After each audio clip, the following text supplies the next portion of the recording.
Programme میں آپ کو خوش آمدید کہتے ہیں. میں اسداللہ خان ہوں. اسحاق ڈار صاحب کی واپسی کی خبریں گرم ہیں. اس احتساب عدالت سے ان کو ایک بڑا ریلیف بھی ملا ہے. ان کے جو دائمی وارنٹ گرفتاری تھے وہ 7 اکتوبر تک معطل کر دیے گئے ہیں. اس سے پہلے وہ 2017 میں علاج کی غرض سے باہر چلے گئے تھے اور اب سورسز یہ بتا رہے ہیں کہ وہ رواں مہینے کے آخر میں یا پھر اکتوبر کی 3-4 تاریخ کو ملک واپس آ سکتے ہیں. 7 تاریخ تک کے لیے بہرحال ان کو ریلیف مل گیا ہے. وہ اگر سرنڈر کرتے ہیں ان کو واپسی پہ گرفتار نہیں کیا جائے گا. سورسز یہ بتا رہے ہیں کہ جو ملک کی خراب معاشی صورتحال ہے اس میں سدھار لانے کے لیے جو چیزیں مفتاح اسماعیل صاحب سے شاید قابو نہیں آ رہی ان کو درست کرنے کے لیے اسحاق ڈار صاحب کی خدمات حاصل کی جا رہی ہیں اور ان کو شاید وزارت خزانہ کا عہدہ ملنے کی توقع ہے. آئیں گے تو وہ سینیٹرشپ کا حلف بھی اٹھائیں گے اور یہ عہدہ بھی سنبھالیں گے. سورسز یہ بتا رہے ہیں. اب اسحاق ڈار صاحب کی واپسی کا مطلب یہ ہے کہ ظاہر ہے ڈاکٹرز نے ان کو اجازت دے دی ہے سفر کرنے کی, کیونکہ علاج کی غرض سے وہ گئے تھے اور واپس نہیں آ رہے تھے کیونکہ ان کو ڈاکٹرز کی طرف سے اجازت نہیں مل رہی تھی. دوسری طرف جو یو این سیکیورٹی کاؤنسل کا اجلاس ہے وہ سارا کا سارا پاکستان کے سیلاب اس کا سب سے بڑا موضوع بن گیا ہے اور پاکستان کو ایک بڑا ریلیف ملنے کی توقع ہے. ہمیں لگ رہا ہے کہ پاکستان IMF کی طرف سے کچھ ریلیف مل سکتا ہے. اس کی خبریں بھی چل رہی ہیں, اس کی خبریں شائع بھی ہو رہی ہیں. اور دوسری طرف اقوام متحدہ کے جو سیکرٹری جنرل ہیں انہوں نے بھی پاکستان کا جو قرض ہے اس کی واپسی کو معطل کرنے کی درخواست کی IMF سے. امریکی صدر نے بھی اس پہ بات کی ہے. تو یہ ریلیف جو ہے وہ کیا مل رہا ہے؟ جب ہم ریلیف کی بات کر رہے ہیں تو ایک ریلیف ملنے کی توقع نواز شریف صاحب کو بھی پیدا ہوئی ہے. انہوں نے نئے ترمیمی آرڈیننس کے تحت اپنا ایک کیس ہے اس میں عدالت سے ریلیف مانگ دیا کہ جی اب یہ نیب کا کیس نہیں بنتا, اس کو نیب کو واپس کر دیا جائے, جیسے کہ پہلے بھی 50 کیسز کو واپس کیے گئے ہیں. تو آج کے پروگرام میں ان چیزوں پر ہم گفتگو کرتے ہیں. عمران خان صاحب کیا کر رہے ہیں, عمران خان صاحب کیا سوچ رہے ہیں. معافی مانگی ہے انہوں نے, غیر مشروط مانگی ہے, مشروط مانگی ہے. وہ دیکھ رہے ہیں کہ الیکشن ہونے جا رہے ہیں یا الیکشن مانگ رہے ہیں. اور دوسری طرف جو ہیں وہ ہم دیکھ رہے ہیں کہ جو حالات ہیں وہ ان کے لیے سازگار نہیں ہے, کیونکہ اسحاق ڈار صاحب اگر آ رہے ہیں تو اس کا مطلب حکومت تو نہیں جا رہی ہے. تو میرے ساتھ آج کے پروگرام میں علی نواز اوان صاحب موجود ہیں, پاکستان تحریک انصاف کے سینئر رہنما. بہت شکریہ سر. طلال چودھری صاحب میرے ساتھ موجود ہیں, مسلم لیگ نون کے رہنما ہیں, اور قادر مندوخل صاحب مجھے جوائن کریں گے. تمام مہمانوں کا شکریہ. سب سے پہلے طلال چودھری صاحب, اسحاق ڈار صاحب کو ڈاکٹرز نے اجازت دے دی ہے واپسی کی, سفر کرنے کی؟ وہ آلریڈی ان کی فیملی ذرائع سے اور ان کی طرف سے یہ بات پہلے ہی بتا دی گئی ہے, اور اب انہوں نے اسی کے بعد ہی اپنا کورٹ سے رجوع بھی کیا ہے, اور اب کورٹ نے بھی ان کے جو سسپینڈ کر دیے ہیں, ان کے جو گرفتاری ہیں, اور انشاءاللہ تعالی ابھی آئندہ 48 گھنٹے میں وہ اپنے کب آئیں گے اس کا وہ اعلان کر دیں. تو اس میں جب وہ واپس آئیں گے طلال چودھری صاحب تو وزارت خزانہ کا قلمدان سنبھالیں گے, یہ فیصلہ بھی ہو گیا ہے؟ یہ میرے علم میں نہیں ہے کہ آئیں گے. سب سے پہلے تو اپنے ساتھ ناانصافی ہوئی ہے, اور جس طرح انہیں مقدمات میں الجھایا گیا ہے, اور یہ مقدمہ یہ ہے کہ 19 سال میں انہوں نے اپنی ریٹرن ٹائم پہ جمع نہیں, اور اس کے بعد اس طرح کے مقدمات اور صرف وکٹمائز کرنے کے لیے وہ اس کو بھی سامنا کریں گے. اور اس کے بعد ان کا ایک سیاسی رول ہے پارٹی کے اندر, وہ اپنا پارٹی میں جو سیاسی رول ہے وہ بھی کریں گے. تو سر آپ یہ کہہ رہے ہیں کہ ان کو وکٹمائز کرنے کے لیے کیسز بنائے گئے تھے. نیب کا جو ترمیمی آرڈیننس ہے اس کی کوئی شک ان کو ریلیف فراہم نہیں کرتی؟ 50 کروڑ والی تو خیر نہیں کرتی, کیونکہ 84 کروڑ روپے کا شاید ان کا جو آمدن سے زیادہ ساتھوں کا کیس ہے وہ ہے. تو آپ دیکھتے ہیں کہ اس نیب ترمیمی آرڈیننس سے ان کو کوئی ریلیف مل سکتا ہے؟ دیکھیں, گزارش ہے کہ یہ جو نیب ترمیمی آرڈیننس ہے نا, یہ وہی ہے جو کہ عمران خان نے انٹروڈیوس کروایا تھا. اور دوسری بات یہ ہے, ہم 4 سال سے عدالتوں میں ہیں, اور یہ پہلا دن نہیں ہے. یہاں تو ایک سے دوسری پیشی ہو جائے تو لوگ اس طرح سمجھتے ہیں کہ جیسے کوئی قیامت آ گئی ہے, اور ہم 4 سال سے دن اور رات بھگتتے رہے ہیں. ہمیں صرف پولیٹیکلی وکٹمائز کرنے کے لیے یہ کچھ کیا گیا ہے. باقی کوئی ریلیف نہیں چاہیے, ہمیں انصاف چاہیے, اور ان لوگوں کو نہیں ہونا چاہیے جنہوں نے یہ ناانصافی. نہیں, لیکن طلال چودھری صاحب اس میں ایک سادہ سے سوال پھر یہ بنتا ہے کہ اگر یہ کیسز پولیٹیکلی موٹیویٹڈ ہیں تو پھر ان کیسز کو تو اب ختم ہو جانا چاہیے تھا, یا آپ ان سے سرخروئی حاصل کرتے کیسز کو لڑ کے. جب آپ ایسٹ کی ڈیفینیشن تبدیل کریں گے, جب آپ MLA کا سیکشن نکال دیں گے, جب آپ آنرز آف پروف یا برڈن آف پروف کا سیکشن نکال دیں گے, تو اس سے تو یہ لگتا ہے کہ آپ ریلیف دے رہے ہیں ملزمان کو. اگر یہ پولیٹیکلی موٹیویٹڈ ہے پھر تو اب اس دور میں تو کم از کم ان کا فیصلہ اس کے بغیر ہی ہو جانا چاہیے تھا. یہ تو بہت سارے جو واقعی ملزم ہیں, آپ لوگ تو ملزم نہیں ہیں چلیں, یا مجرم نہیں ہیں, خالی ملزم تھے بنا دیے گئے تھے, جو واقعی مجرم ہیں ان کو بھی تو ریلیف مل جائے گا اس سے.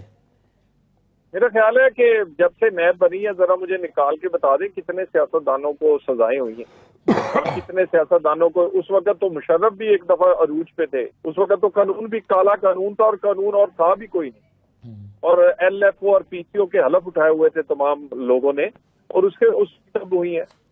ہمیشہ اس نیب کو استعمال کیا گیا ہے پولیٹیکل انجینئرنگ کے لیے. اگر ابھی بھی کسی کی عقل کام نہیں کرتی تو میرا خیال ہے پھر وہ سمجھنا نہیں چاہتا, پھر ایسے ہی لاپتے رہے سارا دن کہ جی یہ سارا کچھ پولیٹیکل انجینئرنگ کے لیے کیا گیا تھا. تسلیم نہیں کریں گے. اور مجھے یہ بتا دیجئے اگر اتنے ہی بڑے کیسز تھے تو نواز شریف کو کیوں سزا دی تھی؟ بیٹے سے تنخواہ نہ لینے پہ کسی اور بات پہ دے دیتے.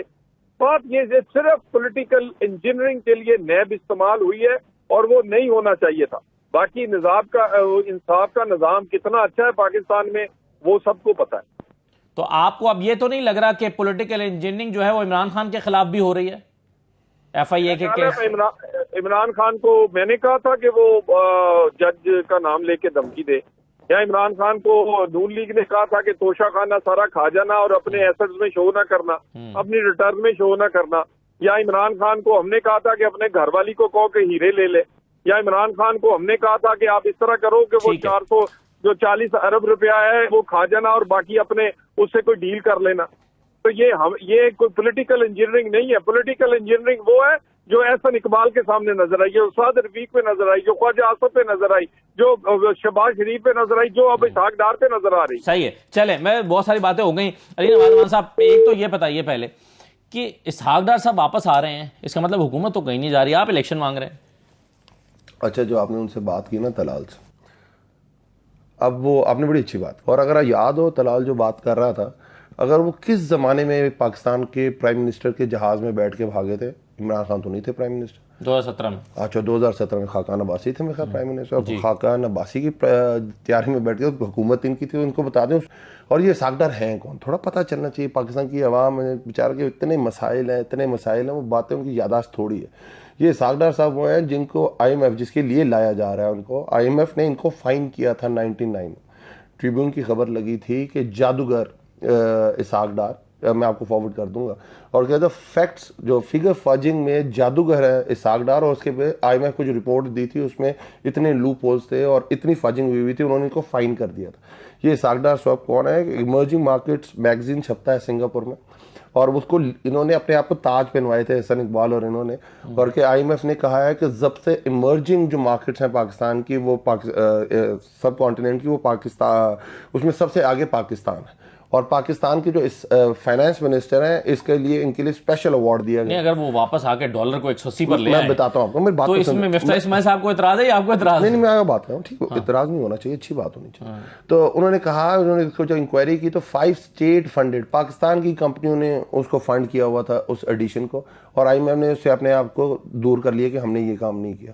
یہ وہ فائنانس منسٹر ہیں پاکستان کی تاریخ کے جنہوں نے پہلی دفعہ قرض حسنہ اپنے بچوں کو انٹروڈیوس کیا تھا کہ میں اپنے بچے کو قرض حسنہ دوں, اپنی انکم سے اس کو لیس کروں, اور کہوں کہ میں اسے واپس نہیں لوں گا جب تک وہ پے نہیں کر سکے, اور ختم کر دیا تو ختم کر دیا, اپنے بچے کو دے دیا اور اسے واپس لے لیا, پھر دے دیا پھر لے لیا. یہ قرض حسنہ کی جو معاشرہ نئی, جس طرح نیب کے اندر انہوں نے نئی تعریفیں لکھی ہیں, اس طرح قرض حسنہ کے اندر بھی انہوں نے نئی تعریفیں لکھی ہیں. اس کے بعد حدیبیہ کیس آپ کو یاد ہوگا, انہوں نے اس کے اندر 164 کے اندر جا کے بیان دیا تھا جج کے سامنے کہ یہ قاضی فیملی کے پاسپورٹ یوز کر کے میں نے منی لانڈرنگ کی ہے نواز شریف اور اس کی فیملی کے لیے. اور اس کے بعد این آر او لے کے باہر چلے گئے تھے, پھر این آر او لے کے واپس آ گئے تھے, پھر ڈاکٹرز کے کہنے پہ, پاکستان کے ڈاکٹرز کے کہنے پہ یہ باہر چلے گئے تھے, اور پاکستان کے ڈاکٹرز کے کہنے پہ یہ واپس آ رہے ہیں. اور 2008 پہ یہ کیس ان پہ فائنل ہو گیا تھا, اور انہوں نے کیس سبمٹ کیا تھا عدالت میں کہ ہم باہر ہیں, ہم یہ کیس اس میں ابھی پیروی نہیں کر سکتے. پھر جب ان کی اپنی پنجاب میں گورنمنٹ پائی 2008 سے 13, اس کے اندر انہوں نے پیش نہیں ہوئے, پھر ریفری جج لگا اس کے اوپر, اور اس ریفری جج کی بھی پناما پیپرز میں سوئٹزرلینڈ کے اندر فلیٹس نہیں. مگر اب یہ واپس آ رہے ہیں تو اب ان کا کیس تو ختم نہیں ہو رہا نا. میں وہی کہہ رہا ہوں, فٹنس ٹیسٹ کون کرتا ہے؟ وہ بھی آپ کو بھگا کے کرتے ہیں, کبھی آپ کا مینٹل کیپیسٹی ٹچ کر کے دیکھتے ہیں, کبھی آپ کا وہ دیکھتے ہیں کہ آپ کو اتنا پریشانی لے سکتے ہیں, اتنی پریشانی نہیں لے سکتے ہیں, کیا سٹریس لیول ہے آپ کا. تو پاکستانی ڈاکٹرز بہت قابل ہیں. آپ کو دیکھیں نا, پاکستان کے ڈاکٹرز نے ہماری گورنمنٹ کے اندر ہمیں یہ ثابت کر دیا تھا کہ نواز شریف کے پلیٹ ٹیسٹ ٹھیک نہیں. تو آپ کے پاس بھی راستہ ہے, میں آپ یہاں ڈاکٹرز کو کالا کوٹ پہنائیں اور توشہ خانہ میں کھڑا کر دیں, آپ کو ریلیف ملے گا. اصل میں یہی تو کہہ رہا ہوں کہ ہمارے ڈاکٹر اتنے قابل ہیں, میں تو اپنے ڈاکٹرز کی تعریف کر رہا ہوں. دیکھیں نا, وہ کہہ رہے ہیں کہ جن کا علاج 7 سال سے 6 سال 5 سال ہو گئے, اسحاق ڈار 5 سال سے انگلینڈ نہیں کر سکا, وہ پاکستان آ کے پاکستان کے ڈاکٹرز کر رہے ہیں. ڈاکٹر صاحب کا ہے وہ بہتر ہیں, بہت بہتر ہے, جا سکتے ہیں. تبھی تو انہوں نے درخواست ڈالی ہے کہ یہ معطل کیا جائے. انگلینڈ کے ڈاکٹرز نے جب پاکستانی ڈاکٹرز کو ان کی رپورٹس بھیجی تو انہوں نے کہا فکر نہ کریں, یہ اچھے ہاتھوں میں آ رہے ہیں اور انشاءاللہ تعالی میرا سوال رہ گیا, اب وہ آ رہے ہیں تو اس کا مطلب ہے کہ جا نہیں رہے, حکومت نہیں جا رہی نا. یہ تو سر اب ٹائم بتائے گا کہ حکومت جاری, کیونکہ اگر جاری ہوتی تو پھر اسحاق ڈار کو اتنا تردد کرنے کی کیا ضرورت تھی واپس لانے کی. دیکھیں بھی اس کا یہ مطلب ہے کہ پاکستان کے ڈاکٹرز نے اگر یہ سمجھا ہوا ہے کہ وہ اس لیے آ رہے ہیں کہ حکومت چلنی ہے, تو پھر پاکستان کی عوام کو یہ فیصلہ کرنا پڑے گا کہ اس قابل ہے کہ پاکستان چلا سکتے ہیں کہ نہیں چلا سکتے. نہیں, مگر آپ کا جو ڈیمانڈ ہے اس کا کیا بنے گا؟ میرا سوال ہماری ڈیمانڈ تو آپ کہہ رہے ہیں الیکشن دینے کو تیار. عمران خان کی قوت پاکستان کی عوام ہے, اور انہوں نے یہ کہا تھا کہ عمران خان بہت ان پاپولر ہو گیا. پاکستان کی تاریخ کے اس بر صغیر کی پوری تاریخ پڑھ کے دیکھ لیں, آپ نے اگر دیکھنا ہے محمد بن قاسم سے اٹھا کے دیکھ لیں, اگر آپ نے واسکو ڈے گاما سے اٹھا کے دیکھ لیں, جب سے اس ریجن کی تاریخ لکھی گئی ہے اس میں جب بھی کسی, آپ نے دیکھا ہوگا سوریز گئے, غوریز آ گئے, غوریز گئے, مغلز آ گئے, مغلز گئے, ایسٹ انڈیا کمپنی آ گئی, یہ گئے وہ آ گئے. کبھی پاکستان اس ایریا کے اندر کبھی احتجاج نہیں ہوا, کبھی لوگ باہر نہیں نکلے, ہمیشہ مٹھائیاں بانٹی گئیں. پاکستان کی تاریخ میں یہ ہوا کہ جب 10 اپریل کے جو آپ کو یاد ہوگا ایونٹ ہوا, پاکستان کی عوام خود باہر نکلی اور انہوں نے کہا کہ عمران خان کے ساتھ زیادتی. کیا فرق پڑا اس سے؟ سر دیکھا اگر ہسٹری ڈالر 240 پہ پھر رہا ہے, پیٹرول 250 پہ, یہی تو آپ کہہ رہے ہیں, یہی تو فرق پڑا کہ پاکستان کی اکانومی جو اس وقت تھی کہ 177 کے اوپر ڈالر تھا, پاکستان کے اندر 55 روپے کا آٹا مل رہا تھا, پاکستان کے اندر 150 روپے کا پیٹرول مل رہا تھا, پاکستان کورونا کی وبا سے جان چھڑا چکا ہوا تھا. WHO یہ کہہ رہا تھا کہ پاکستان ان 3 ملکوں میں جس نے کورونا کی وبا سے بھی اپنے آپ کو جان چھڑائی اور اکانومی کو بھی ریوائیو کیا. پاکستان کی لارج اسکیل مینوفیکچرنگ 11% پہ جا رہی تی, تیسرے سال ہماری گروتھ 5.5% تھی, چوتھے سال 6% کے اوپر تھی. ہماری اسمال میڈیم انٹرپرائزز بہت اچھے, ایگریکلچر پاکستان کی ہسٹری کا 4.4% پہ گرو کر رہا تھا. مافیاز کے خلاف ہم کام کر رہے تھے, ہم نے ہیلتھ کارڈ لانچ کر دیا ہوا تھا, پاکستان کو افغانستان کی جنگ سے نکال دیا ہوا تھا, پاکستان کو ایک خود مختار پاکستان بنا دیا تھا, جو پوری دنیا کے اندر نیریٹو تھا کہ پاکستان سے سوسائڈل بمبرز کے لیے ہاتھوں استعمال ہوتا ہے, یہ پیدا کرنے والی مشین ہے. یہ تو خوبیاں ہو گئی نا, غلطی کیا کی؟ غلطیاں یہی تو دیکھیں, جب آپ غلطیاں بھی بہت ہوتی ہیں. دیکھیں جب آپ پروگرام کرتے ہیں سر, تو آپ جب تھوڑا سا سیلف انالیسس کرتے ہیں یا کریٹیکل انالیسس کرتے ہیں تو آپ کہتے ہیں کاش میں اس وقت یہ فیصلہ کرتا, کاش میں اس وقت یہ فیصلہ کرتا. پر آپ کی نیت جانچی جاتی ہے, اور نیت اللہ نیت دیکھتا ہے. جو میں نے جتنی چیزیں آپ کو بتائی ہیں اس میں آپ کو کوئی چیز نظر آئی کہ جس میں خان صاحب کی نیت پہ آپ کو ڈاؤٹ ہو؟ جب کورونا کے اندر پوری دنیا کہہ رہی ہے کہ بند کر دو, آپ کی اپوزیشن لیڈر بلاول بھٹو اور شہباز شریف کہہ رہے ہیں کہ انڈیا کی طرح بند کر دو, اور خان صاحب اپنی نیت کی بیس پہ, غریبوں کی بیس پہ فیصلہ کرتے ہیں.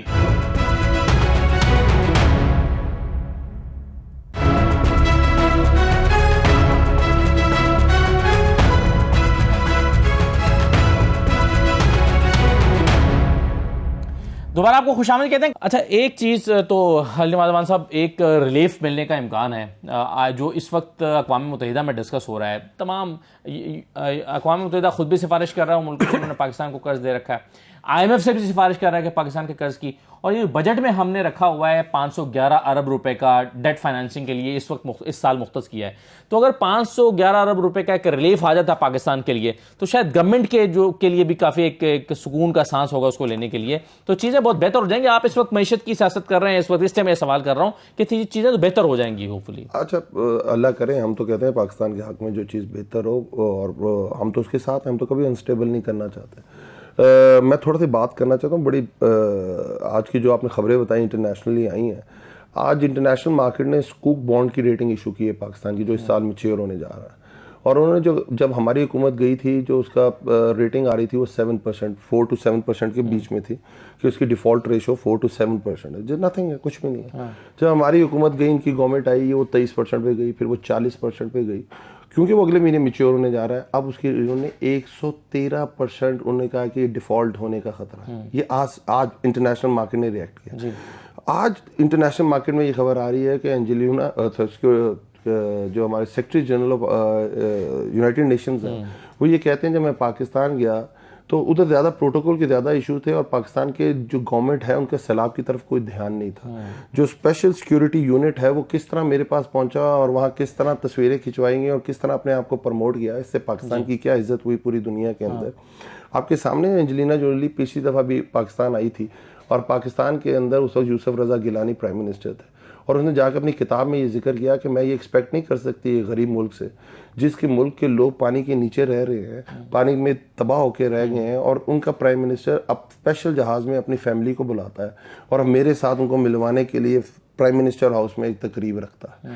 یہ وہی یوسف رضا گیلانی ہیں جب سیلاب کے اندر یہ باہر گئے تو ٹرک وزیر اعظم طیب اردگان کی بیوی نے انہیں اپنا نیکلس گفٹ کیا، اور وہ جا کے انہوں نے اپنی بیوی کو گفٹ کر دیا.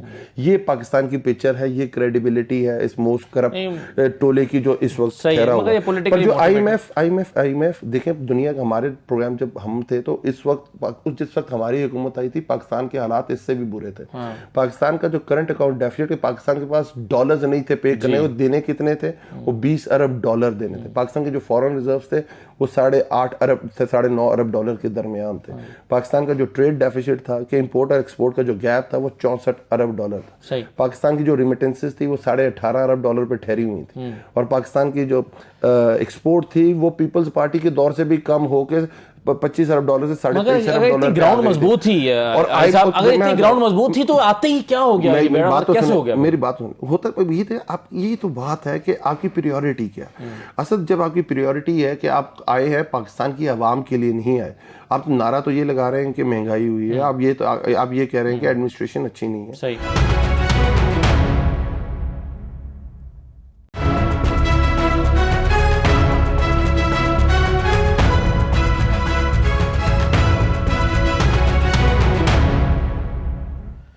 دوبارہ آپ کو خوش آمدید کہتے ہیں. قادر مندوخیل صاحب، میں نے سوال آپ سے کیا تھا کہ کیا آپ کو تشویش ہے؟ جتنی آواز ہمیں آئی تھی آپ نے کہا کہ نہیں ہمیں کوئی تشویش نہیں ہے. واقعی کوئی تشویش نہیں ہے معیشت کی صورتحال کو لے کر؟ جی بالکل نہیں ہے. اس وجہ سے نہیں ہے کہ تشویش اگر پیدا کی ہے پاکستانیوں کے ذہن میں تو پی ٹی آئی نے کی ہے، اور تشویش کے علاوہ جو عملی کام کی ہے تو پی ٹی آئی نے کی ہے. جس طرح عمران خان نیازی صاحب فرماتے تھے کہ پاکستان سری لنکا بنتے جا رہا ہے، تو ہم بھی اس وقت حیران تھے کہ یہ کیوں کہہ رہے ہیں. حالات تو ٹھیک ہے.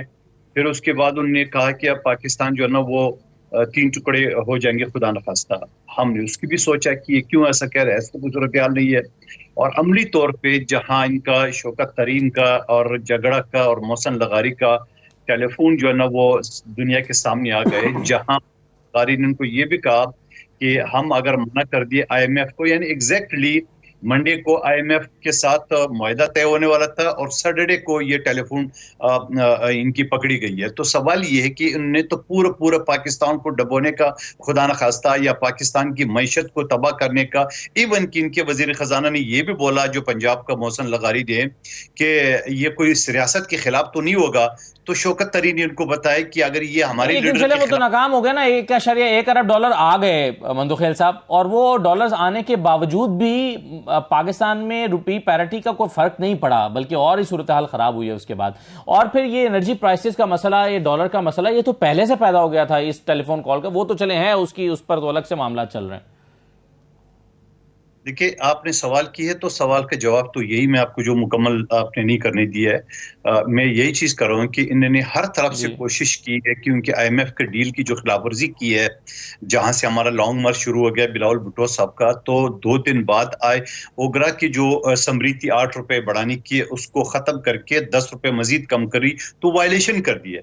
تو میرے بھائی جو میں آپ کو جواب دے رہا ہوں وہ یہ ہے کہ اس کو جو اگر آپ کو نظر آ رہا ہے جو کہ یقیناً ایسے تو نہیں ہے کہ بالکل ہر چیز فرسٹ کلاس ہے، فرسٹ کلاس تو نہیں ہے، مگر ان لوگوں نے اس معیشت کو، پاکستان کو ہر طرف سے ڈبونے کی کوشش کی، جو ٹیلی فون ٹیپ ایک عام سا مثال ہے.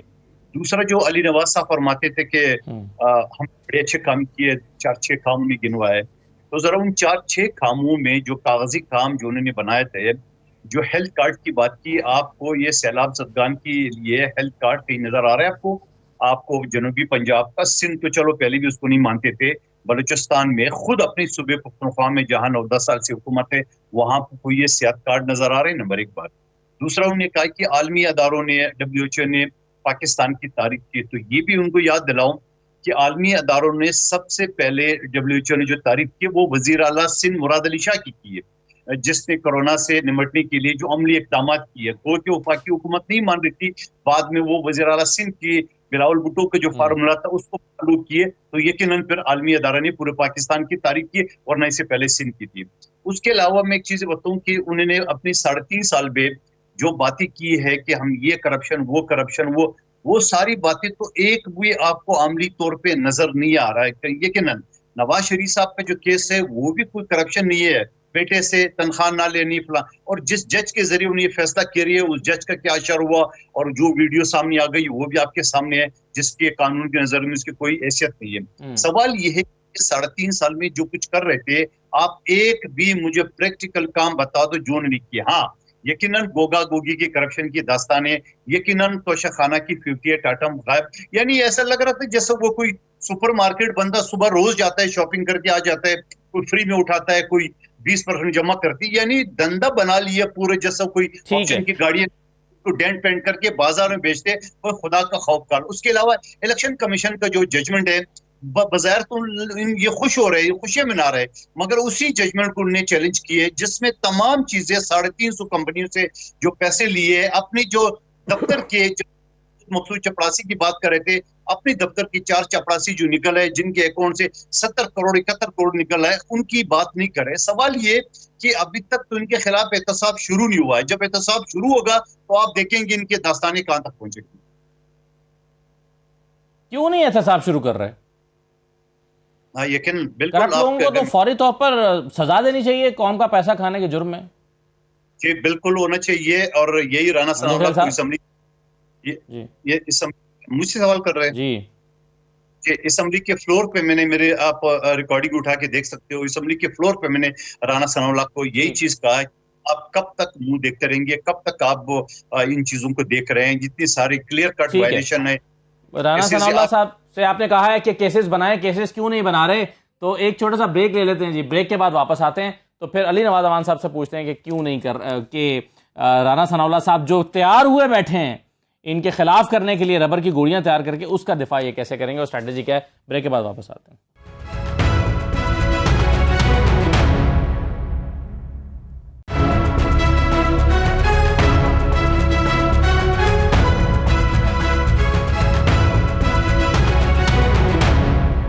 بریک کے بعد دوبارہ خوش آمدید کہتے ہیں علی نواز امان صاحب۔ یہ عمران خان صاحب نے کہا کہ سیٹرڈے سے میری تحریک شروع ہو رہی ہے، تو پہلے بھی جلسے چل رہے ہیں، کل سے کیا نیا ہو رہا ہے؟ اچھا میں آتا ہوں اس چیز کے اوپر، میں بتانا چاہ رہا ہوں کہ پاکستان کے ساتھ جو انہوں نے الفاظ استعمال کیے میں تو نہیں کروں گا، قادر مندوخیل صاحب نے، اور شاید وہ تھوڑا ان کا ٹینیور تھوڑا رہا ہے تو شاید ان کو شاید زیادہ پتہ نہیں ہے، شاید اس ٹینیور میں تھے نہیں ہے، ایک بائی الیکشن کے اندر جیت کے آئے تھے۔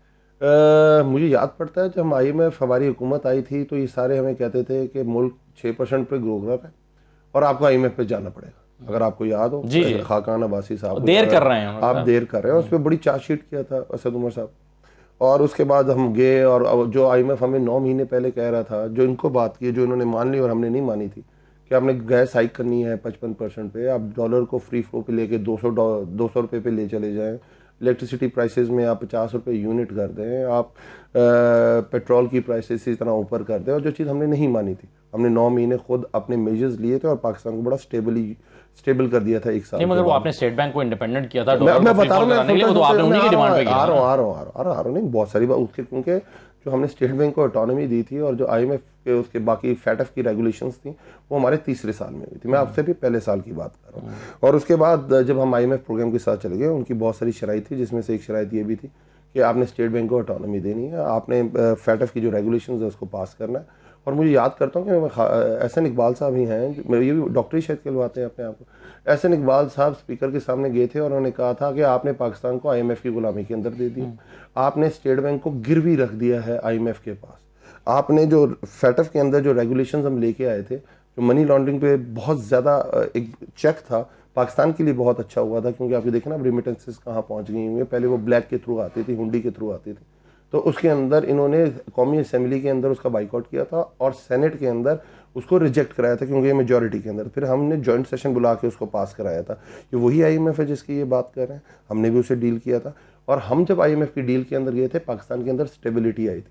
انہوں نے ہمیں 4.5 مہینے پہلے ٹرک کی بتی کے پیچھے لگائے رکھا کہ IMF کے ساتھ ڈیل ہو رہی ہے, ڈیل ہو رہی ہے, ڈیل ہو رہی ہے. مگر اگر آپ کی حکومت نہ جاتی تو آخری انسٹالمنٹ لینے کے لیے ظاہر ہے آپ ان کی باتیں مانتے. آپ نے جو سبسڈی دی تھی اس کو وڈرا تو آپ نے کرنا ہی تھا, اس سے پیٹرول پرائس بڑھنی تھی. بہت سارے آپشن تھے, میں اس پہ بھی آتا ہوں. اس پہ بہت, کیونکہ جو ہم نے سبسڈی دی تھی ہم نے 493 بلین کی دی تھی سبسڈی, اور 493 جو بلین کی سبسڈی دی تھی ہم نے اپنے ڈیولپمنٹ کٹ لگایا تھا. جو ہمارا ڈیولپمنٹ پروگرام تھا اراؤنڈ 1200 ارب روپے کا, اس میں سے ہم نے کٹ لگایا تھا آخری کوارٹر کے اندر. اور ہم نے اس کے لیے آلٹرنیٹ تیار رکھا ہوا تھا, جو پہلے یہ ماننے کو تیار نہیں تھے کہ رشیا سے ہم پیٹرول لے سکتے ہیں, رشیا سے ہم ویٹ لے سکتے ہیں. اب جب یہ گئے ہیں تو ان کو پتہ چلا کہ رشیا تو واقعی ہمیں پیٹرول دینے کے لیے تیار ہے, رشیا تو ہمیں واقعی ویٹ دینے کے لیے تیار ہے. اور ہاں ان کو ایک دم پتہ چلا پاکستان کی عوام کو کہ ہاں اب ریفائنری کی ضرورت نہیں ہے, اب ٹوٹل فارم کے اندر بھی پیٹرول کو لا سکتے ہیں, کیونکہ انڈیا ابھی سویپ کر رہا ہے انٹرنیشنل مارکیٹ. لیکن یہ کیا وجہ, آپ نے رشیا سے ڈیل کرنے کی کوشش کی تو آپ کی حکومت نکال دی, انہوں نے رشیا سے ڈیل کرنے کی کوشش کی تو ان کو نہیں نکالا کسی نے. اس طرح تو بہت ساری باتیں ہیں, اگر میں وہ کرنے لگ جاؤں تو پھر تو ہمیں بہت سارے سوال دیکھیں نا. پاکستان کے اندر کس کی حکومت تھی اس وقت جب شہزاد کو اور شہباز گل کو نو فلائی لسٹ کے اندر ڈالا گیا تھا؟ اس وقت تو نون لیگ کی گورنمنٹ ہی نہیں آئی تھی, اور ہماری گورنمنٹ جا چکی ہوئی تھی. اٹھا گئے ہمارے وہ نو ایگزٹ لسٹ کے اندر ان کا نام آ گیا, نو فلائی لسٹ کے اندر ان کا نام آ گیا تھا. تو بہت ساری باتیں وہ تو ہوتا رہتا ہے. پر بات کرنے کا مقصد یہ ہے کہ جب ہم نے IMF کی ڈیل کی, ہم نے پہلے پاکستان کے حالات بہتر کیے. IMF ہمیں بھی یہی والی ریسٹرکشنز کہہ رہا تھا لگائیں, یہی کنڈیشنز ہمارے سامنے بھی تھیں, پر ہم نے پہلے اپنی اکانومی کو بہتر کیا اور اس کے بعد ہم اور بڑا اچھا ہمارا چل رہا تھا, اور ہم نے ساری چیزیں آلٹرنیٹ رکھی. اس دفعہ IMF ڈیل ہوتی ہے اور مارکیٹ رسپونڈ کیا کرتی ہے کہ اسٹاک مارکیٹ گر جاتی ہے. آپ کے جو بانڈز انٹرنیشنلی آپ نے لانچ کیے ہوئے ہیں اس کا جو ڈیفالٹ ریٹ ہے 113% کے اوپر پہنچ جاتا ہے. پاکستان کے اندر جو ڈالر ہے وہ 245 کا بھی اوپن مارکیٹ کے اندر نہیں مل رہا ہوتا.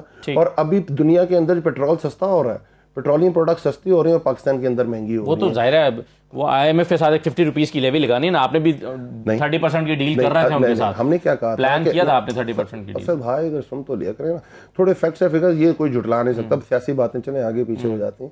جو ہمارا آخری سال ہمارے ساتھ جو ان کا ایگریمنٹ ہوا تھا وہ ہم نے کہا تھا کہ ہم 4% کے اوپر لے کے جائیں گے, 4 روپے سر مہینے کا 4 روپے بڑھائیں گے, اور IMF نے ہمارے ساتھ ایگری کیا تھا. آپ کی بات یہ ہے کہ آپ نیگوشیٹ کیسے کرتے ہیں. دیکھیں اگر میری پریورٹی پاکستان کی عوام نہیں ہے اور میری پریورٹی یہ ہے کہ میں نے آتے ہی نیب لا کے اندر امینڈمنٹ کرنی ہے, اپنے کیسز ختم کرانے ہیں, میری پریورٹی یہ ہے کہ میں نے EVM ختم کرائے, الیکٹرانک ووٹنگ مشین کرانے کی پاکستان میں کبھی بھی پراپر الیکشنز نہ ہو سکے, میں نے اوورسیز پاکستانیز کو ووٹنگ رائٹ ختم کرنا ہے, میں نے FIA کے اندر پروسیکیوٹرز اپنے لگانے ہیں, تو بالکل ٹھیک ہے, میں نے 73 رکنی کیبنٹ لگانی ہے. بالکل صحیح ہے. وہ عمران خان والا سوال باقی رہ گیا, وہ میں واپس آتا ہوں آپ کے پاس. ایک قادر مندوخیل صاحب, آپ نے اس حکومت کے, تحریک انصاف کی حکومت تھی, اس سے جانے سے چند دن پہلے ایک لانگ مارچ کیا. آپ کے لانگ مارچ پر نہ کسی نے ربڑ کی گولیاں برسائیں, نہ آنسو گیس کے شیل پھینکے, نہ خندقیں کھودیں, نہ کسی نے راستے روکے. اب یہ رانا ثناء اللہ صاحب جو منصوبہ بندی بنائے بیٹھے ہیں, کیا عدم تشدد پر یقین رکھنے والی پاکستان پیپلز پارٹی اس کو درست سمجھتی ہے جو رانا ثناء اللہ صاحب پلان کر رہے ہیں کہ عورتیں اور بچے آئیں گے, اگر اسلام آباد آنے کی کوشش کریں گے تو ان پر آنسو گیس کے شیل پھینکے جائیں گے اور ربڑ کی گولیاں چلائی جائیں گی؟ نہیں, بالکل ہم تشدد کے اوپر, میرے بل بھی میں نے سبمٹ کیا قومی اسمبلی میں کہ ٹارچر کے اوپر کیا بل آنا چاہیے, وہ میں نے جمع کیا ہے. ہم تو بالکل اس کی حمایت نہیں کریں گے, مگر آپ بھی تھوڑا سا یہ چیز دیکھ لیں کہ آئین کا آرٹیکل 15, 16 اور 17 یہ کہتے ہیں کہ آپ جلسے جلوس کریں مگر قانون میں, اور آپ اگر جلسے جلوس کرتے ہو ریڈ اور وہاں بھی آپ ATM مشین کو کاٹ کے لے جاتے ہو, درختوں کو آگ لگاتے ہو اور گھاس کو آگ لگاتے ہو, تو آپ کو تو قانون کوئی اجازت نہیں دے گا. ہاں, یہ جو رانا ثناء اللہ نے جو بات کی ہے, یہ پچھلی مرتبہ نے بولے آنسو گیس کے, آپ یہ کہہ رہے ہیں کہ پچھلی مرتبہ درختوں کو آگ لگانے کے بعد آنسو گیس کی شیلنگ شروع ہوئی؟ مندوخیل صاحب دیکھیں, میں تو پارلیمنٹ لاجز میں تھا, مجھے تو نہیں پتا, ہم تو یہ عوام تھے کیونکہ ہم باہر نہیں جا سکتے تھے, چاروں طرف یہ ساری صورتحال کی میں موجود تھا پارلیمنٹ لاجز میں, اور مجھے نہیں پتا ایگزیکٹ صورتحال, آپ میڈیا کو زیادہ پتا ہوگا کہ وہ درختوں کو آگ پہلے لگائے یا بعد میں.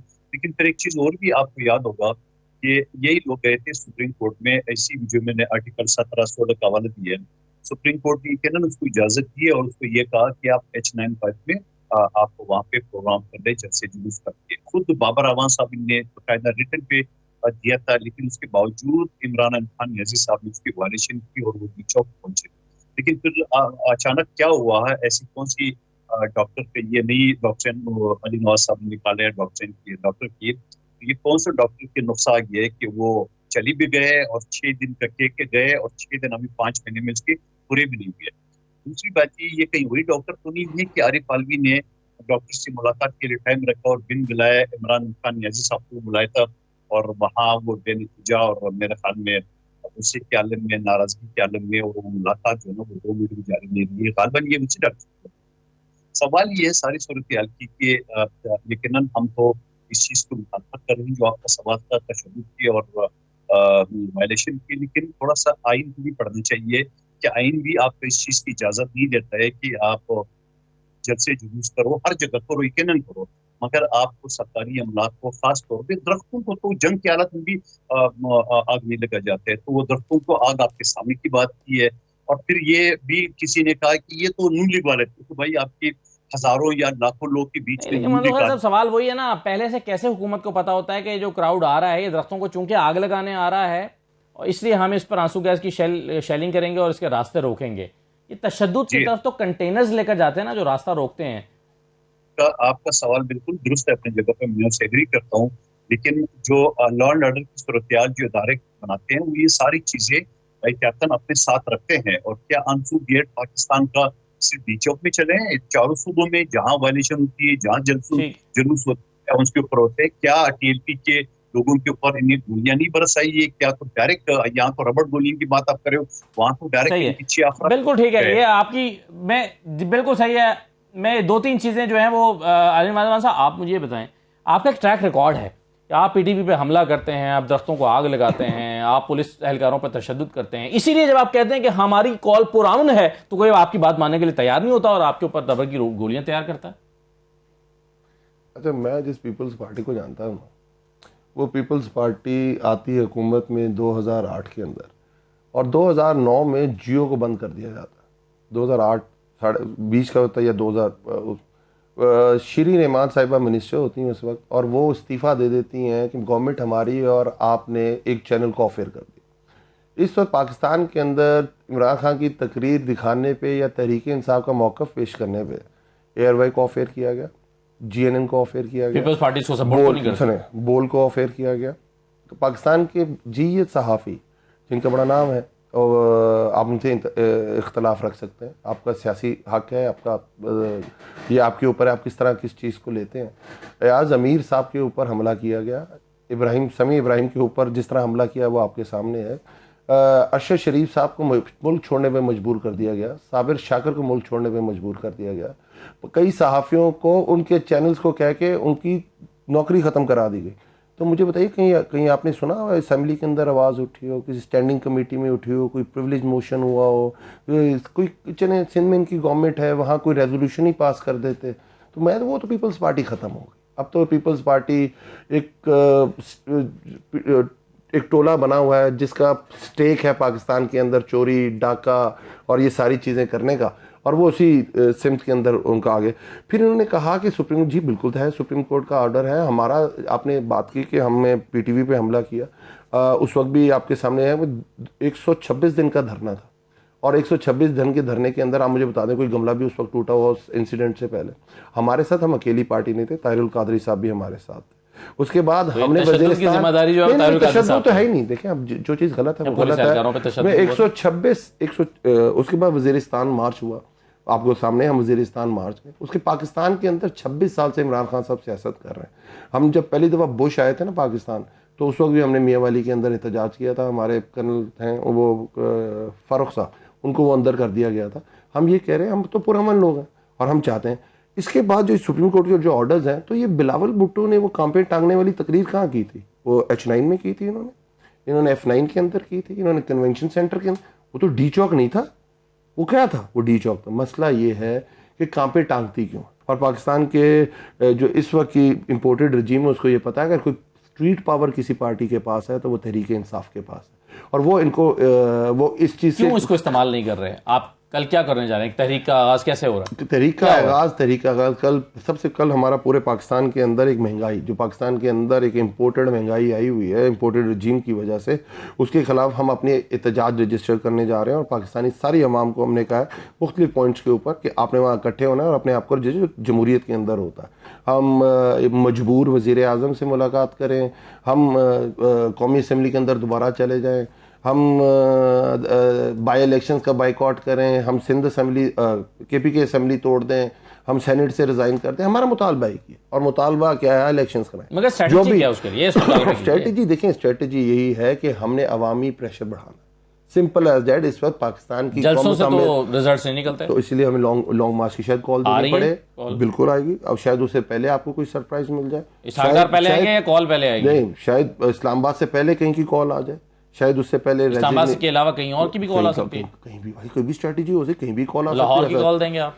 اب آپ مجھے شہر بتانے لگ جائیں، میں بتانے لگ جاؤں گا آپ کو کہاں کال دیں گے، پورے پاکستان میں کال ہوگی، اور میں اس کا آسان کر دیتا ہوں، پورے پاکستان میں کال ہوگی، کیونکہ ہر کوئی پاکستان میں اب کراچی سے اسلام آباد تو نہیں پہنچ سکتا، یا کراچی سے لاہور پہنچنا مشکل ہے، کوئٹہ پہنچنا مشکل ہے، راولپنڈی پہنچنا مشکل ہے، تو ہم یہ کہیں گے کہ پورے پاکستان کے اندر جو شہر قریب کے ہوں گے ان کو کال دیں گے، ایک جگہ بند کریں گے آپ، اور اس کی اسٹریٹجی ہے ہماری شہروں کو بند کرنا، یہ ہم پہلے بھی کر چکے ہیں، شاید دوبارہ بھی کریں، تو اس سے تو پورے ملک کا پہیہ جام نہیں ہو جائے گا؟ تو ہم تو یہی چاہتے ہیں، ہم انسٹیبل نہیں کرنا چاہتے، اب الیکشنز کرا دیں۔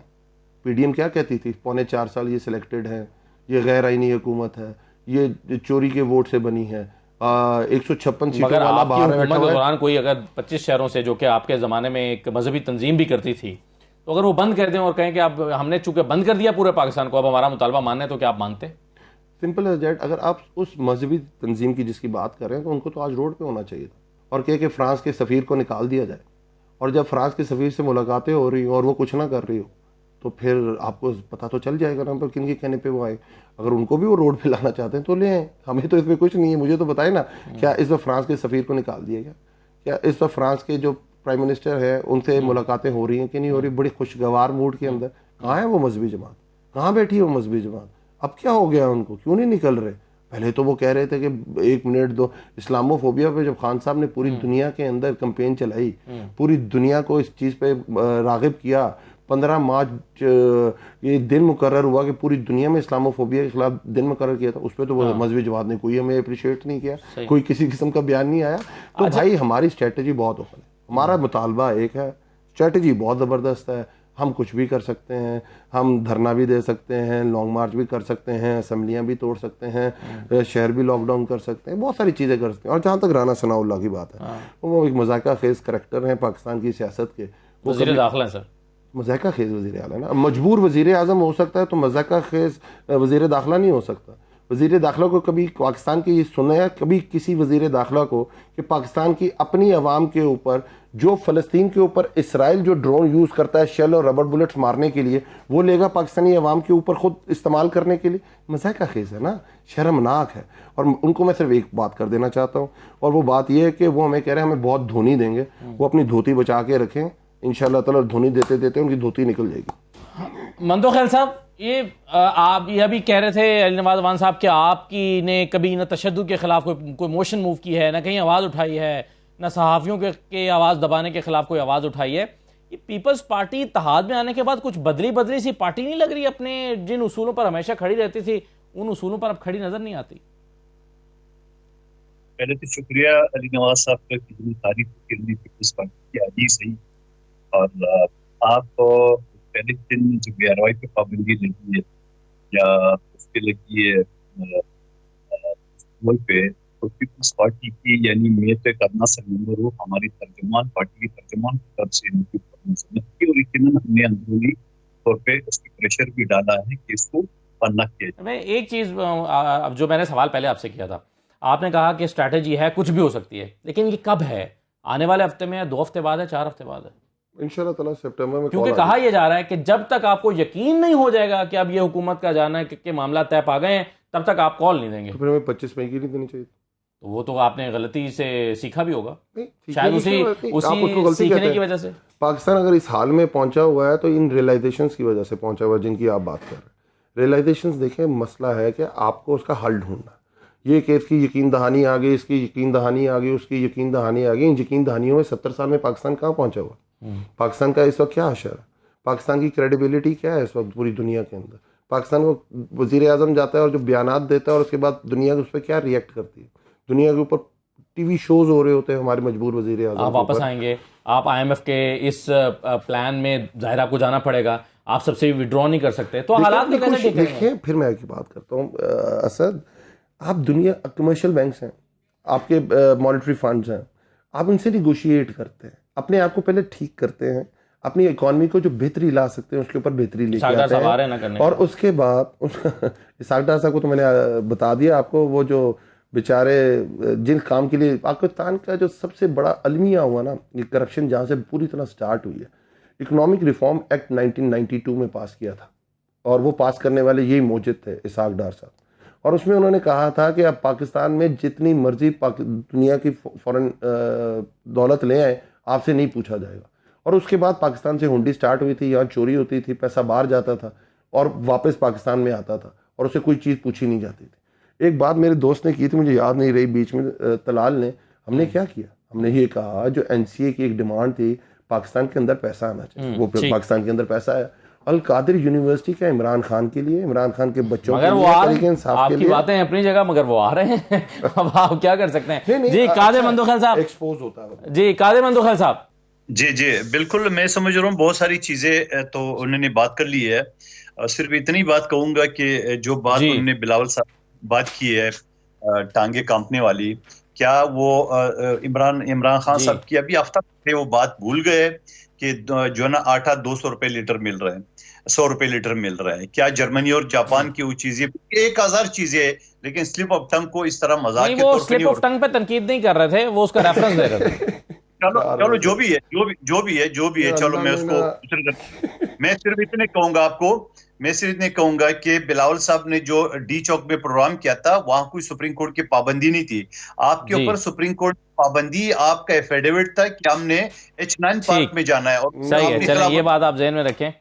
چلیں بہت شکریہ، وقت ختم ہو گیا. قادر مندوخیل صاحب، علی نواز اوان صاحب، بہت شکریہ، اجازت دیجیے، اللہ حافظ.